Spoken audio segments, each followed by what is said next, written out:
पावसाने संपूर्ण कोकणामध्ये धुमाकूळ घातला आहे। रत्नागिरी जिल्ह्यात अनेक ठिकाणी मुसळधार पावसामुळे दाणादाण उडाली आहे। शुक्रवारी दुपारपासून सुरू झालेल्या ढगफुटी सदृश्य पावसानं गुहागर तालुक्यातील पालशेतमध्ये अक्षरशः हाहाकार माजवला।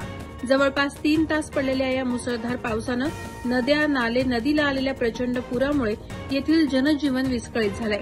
पालशेतसह मारुती मंदिर बाजारपेठेत आणि वस्तीमध्ये घरांमध्ये पुराचं पाणी घुसल्याने व्यावसायिकांसह सर्वसामान्य नागरिकांची दाणादाण उडाली आहे। समुद्र किनाऱ्यालगत असलेल्या भागामध्ये राहत्या घराजवळ दरड कोसळली।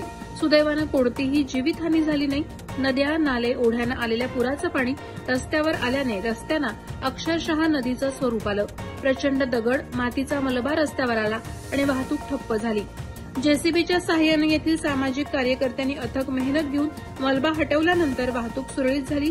या मुसळधार पावसाचा फटका पालशेतच्या 4ही महसुली गावांना बसला असून अनेक व्यावसायिकांच्या, शेतकरी, बागायतदारांच्या वस्तू, अवजारे पुरामध्ये वाहून गेल्या।